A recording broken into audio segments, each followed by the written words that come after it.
This is a day and age, brothers and sisters, where it seems like we're almost getting burnout from talking about burnout, right?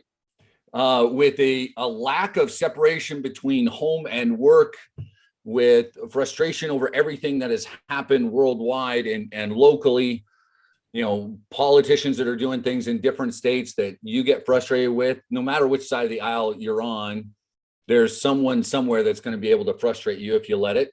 You've got family issues, you're sitting at home, there's frustration there. We're working too much, and then we're doing this on top of it. We're deciding we're going to take better care of our health. Look, all of this, guys, the key to all of this, really, for me, dealing with burnout is finding that power of resilience, and then finding a little bit of discipline. I've talked about this before, but for me, in my view, true freedom comes when you have control, right? And it almost seems like an oxymoron, but in order to have more freedom, you've got to be in control of your choices, your decisions, and your actions, right? If someone else is controlling those things for you, you have no freedom.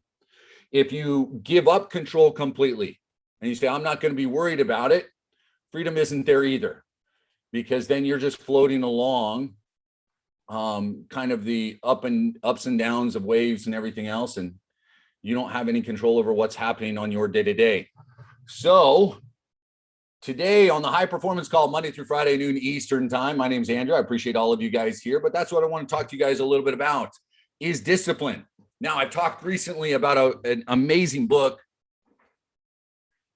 and I know some of you went out and got it, but this is Discipline Equals Freedom by Jocko Willink. He's a phenomenal guy, Navy SEAL trainer, now speaker, runs a leadership organization. It's an awesome book. The way it's written is not just straight through. It's more kind of quotes and poems, almost short conversations.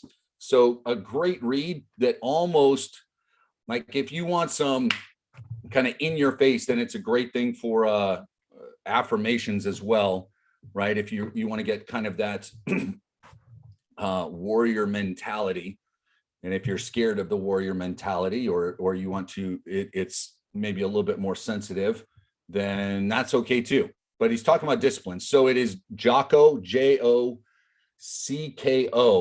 Willink. It's Willink, Jocko Willink. He's got some really cool TED Talks and podcasts, and you can find other things where it's just some of his quotes.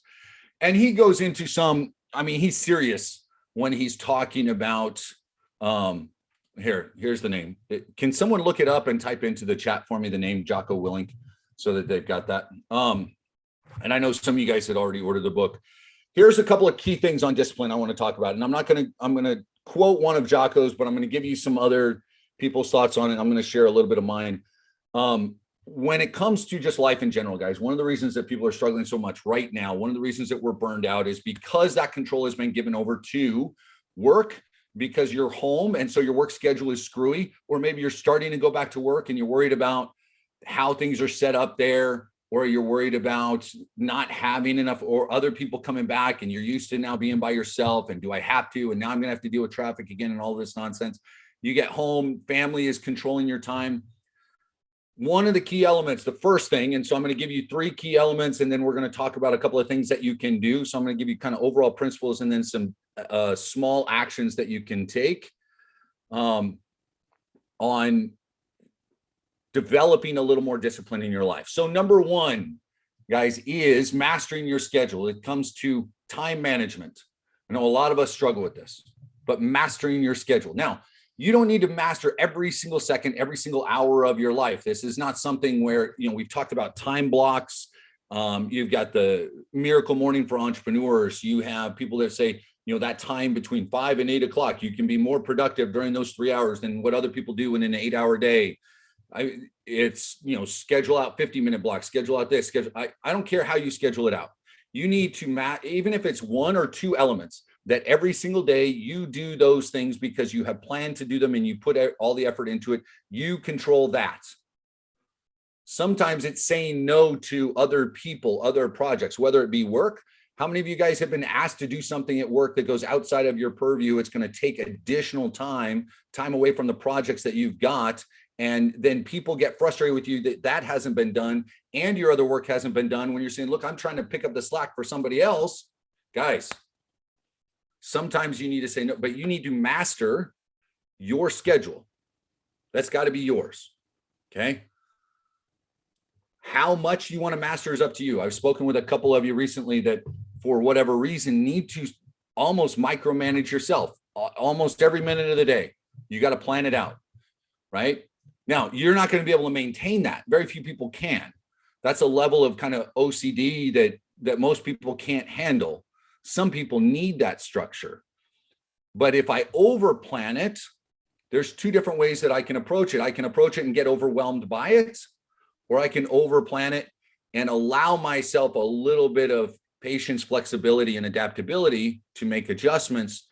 But I have to be the one in control of my schedule.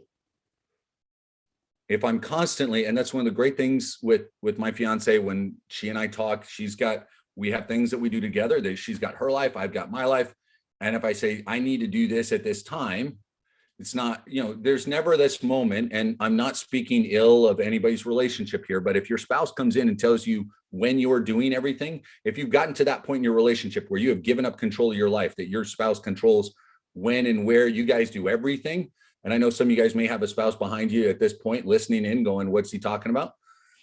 But that, to me, that's an issue.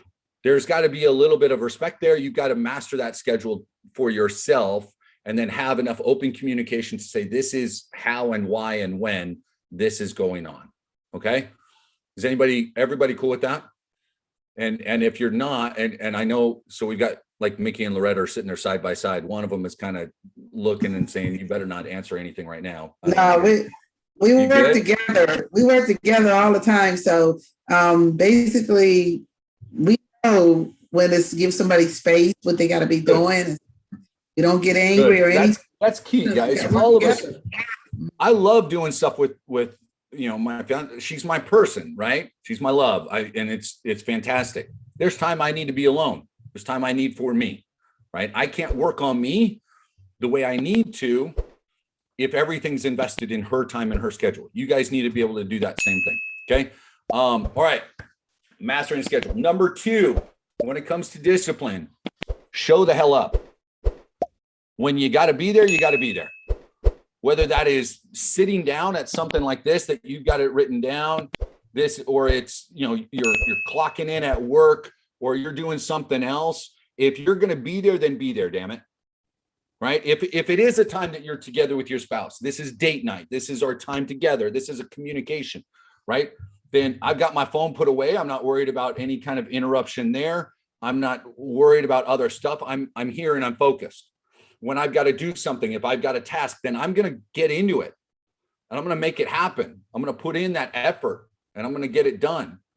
I show up because I'm the one that's in control of my schedule. So I know when and where I have to be somewhere. And I know that I'm the one that's going to get something done and no one else is going to do it for me, right? Personal responsibility on your shoulders.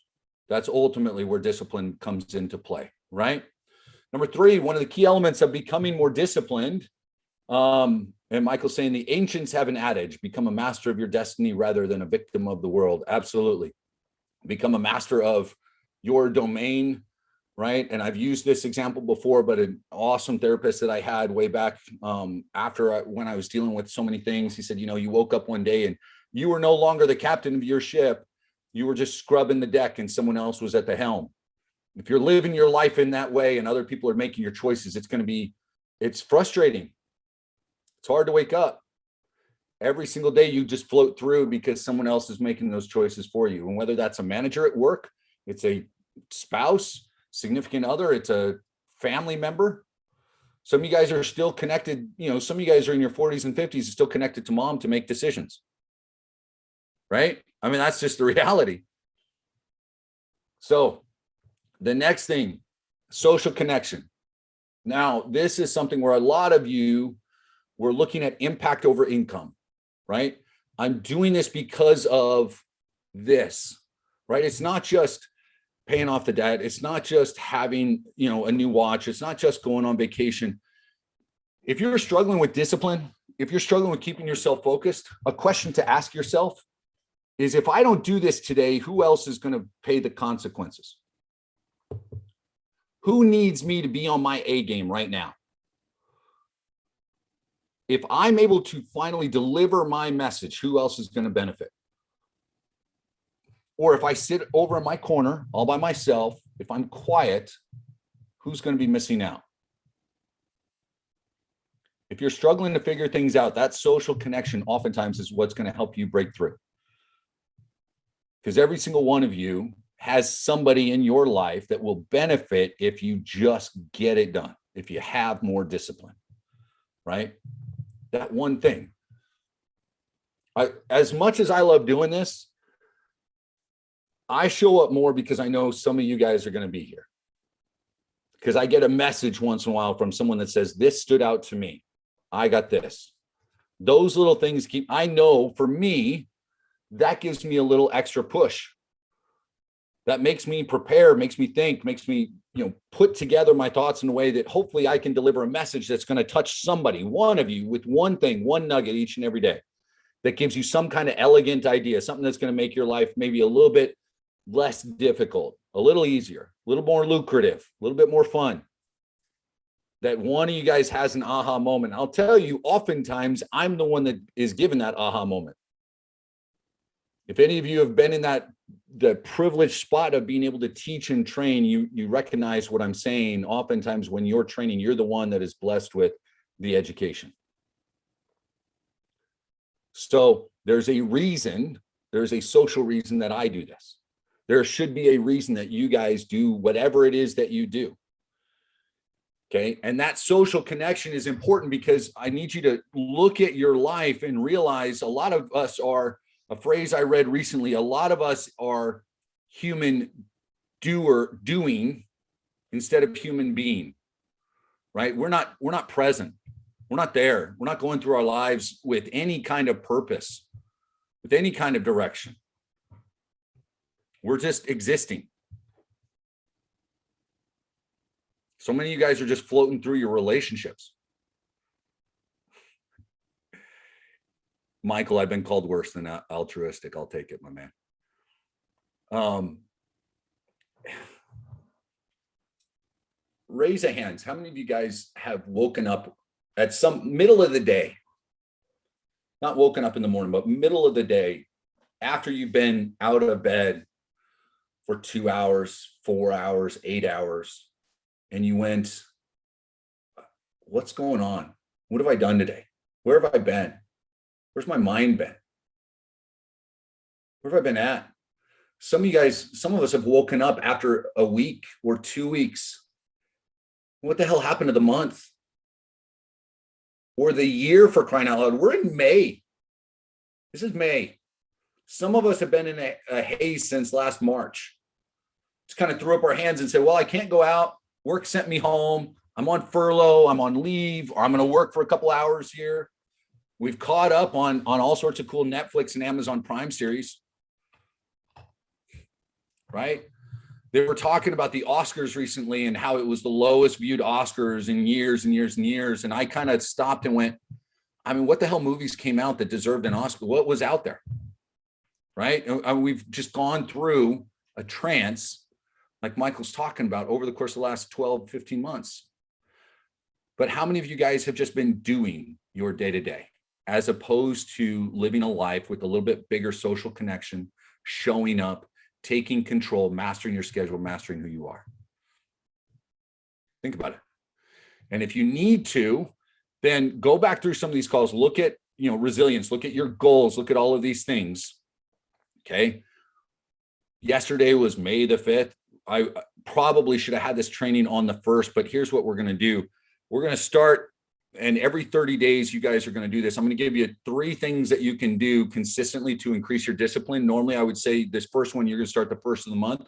Difference is you're going to do it today. Some of you guys have already done this at some point, but I need you to list, right? We've done like the 1 through 10, where you are, but I want you to list kind of 5 to 10 elements Snow, if you feel like you're just going along, then here's the time to do this. So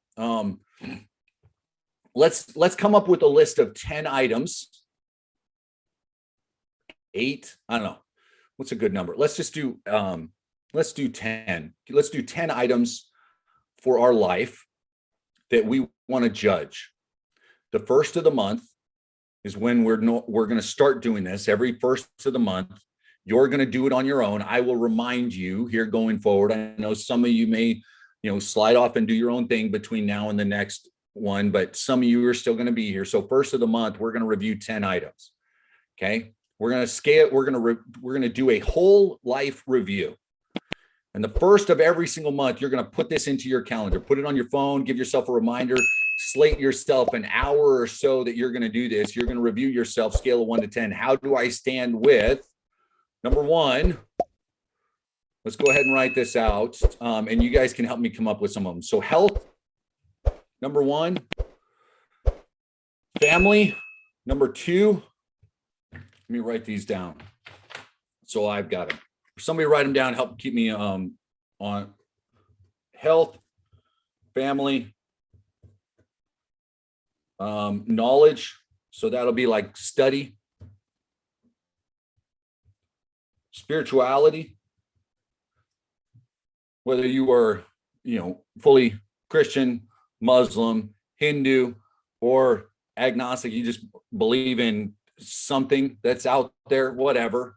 Spirituality, getting in touch with yourself, emotion, finance. Was that 6? Business/work. That's 7. Energy, good. I like that. That's 8. We need 2 more. You guys join me. Give me something. Influence and courage. What's that? Nutrition. Nutrition. Because it's kind of linked to health, but it can be also another thing. Let's link it to health here. We're going to put discipline as 1. How about self-care? Yeah. So self-care, That's I think, a good one. Yeah. I really like it. But so here's what we'll do. Okay. So we have health, family, knowledge. All right. So health, family, knowledge, spirituality, emotion, finance, business, energy, discipline. And I'm going to leave. Here's what you can do. Go up to 12. Add 1 or 2 or 3 others of your own. Some of you guys have charity, which I absolutely love, totally agree with. Social influence, courage, productivity, all of those are great, right? Conscientiousness. So kind of create your list. Okay. We've got a base. Hopefully you guys have at least a handful of these written down. We've got health, family, knowledge, spirituality, emotion, finance, business, energy, discipline, business/work, discipline, charity, conscientiousness, consistency, philanthropy. All of these things are awesome. So add in the 1, 2, or 3 other elements that you think are going to work for you. You're going to grade yourself 1 through 10. But what I need you to do each and every month is you're going to look at it and say, what am I doing? What can I improve on? So these aren't setting goals. This isn't schedule. This is a whole life review. And every single month, we're going to look at it. So everyone's going to do this today. Yes. Can I get a commitment from everybody? All right, good. Everyone is going to do this today. Scale, grade yourself 1 through 10 on each of these items. So some of you will be at a group of 80. Some are going to be up to 120. Don't go too much bigger than 12 or it'll just get confusing. Okay. So create a list of anywhere between 8 to 12 items. You've got at least the base here. And I know some of you are driving, doing something else. Evangeline's walking around Costco, taking notes. So fantastic. Look, do what you need to do. Judge yourself. First of the month, everybody's going to do this whole life review. Yes. Okay. So we're doing it now, and then we're going to do it again June 1st. I'm going to follow up with you tomorrow. Second thing you need to do every Sunday, do a Sunday review, a plan. This is going to be, I'm planning out my week. I'm looking at my whole life review. I'm trying to see what I need to do. I'm starting to schedule some things. I'm looking at what's happening day to day, and I'm reviewing the week prior so that I can try to figure out how I'm going to act. Okay. This should probably take anywhere between 10 minutes to an hour each Sunday, but create the discipline, put it in your calendar. This is Sunday evening, Sunday afternoon, Sunday morning, whenever you want to do it. If you're one of those people who get up early Sunday, you go to church, then do it later. Take some time to calm yourself, sit down and do a review Sunday evening. Okay. And then the last thing is that on the 3 things you're going to do consistently is every single day you wake up, you're going to look at what you're doing. Hopefully you are starting to master your schedule. You're managing your time. You're going to make sure that you bring intention to what you're doing. At least 1 or 2 things every single day, you're bringing intention to it. I mean, I'm going into this. What is my intention here? Am I positive? Am I showing up with energy? Am I doing like the high performers do? I'm generating energy. We're talking about this with being resilient. Am I generating enough energy personally, emotionally, physically? Am I doing what I need to with the self-care, the health, and the nutrition, everything else to bring enough physical energy? Or am I wiping myself the hell out because I'm not taking care of things? Am I letting stress and emotion and everything else? Am I letting these frustrations that I've been holding on to for years and years, like we were talking about yesterday, am I letting those things guide and direct my life? And so my energy is low because I'm stressed out over something that happened 10 years ago, or I'm spending my life reacting to things. I'm going by the lights, the blinkers, the turn signals, instead of taking control of the wheel and the engine and driving my life. Come with intention, ladies and gentlemen. Come with intention. Show up. Real simple today. Hope you get something out of it. Master your schedule, show up each and every day. Figure out that social connection to every single thing that you're doing. I am doing this task today, and yeah, I may not be super excited about it, but I'm going to bring some energy, because if I don't bring my A game, my kids aren't going to get what they need. You guys aren't going to get the message that you should hear. Okay, if you're feeling burned out, I promise one of the reasons that a lot of you guys feel burned out is because you're not being disciplined in some of these areas in your life. Right? And you're just kind of going with the flow with other things. Some of you guys are feeling super overwhelmed because you're overthinking it, because there isn't discipline. Be disciplined. Grow that. And you guys become the best versions of yourself. Just be patient with yourselves and get to it. So, on that note, let's get things going. Make yourselves phenomenal. Go out and have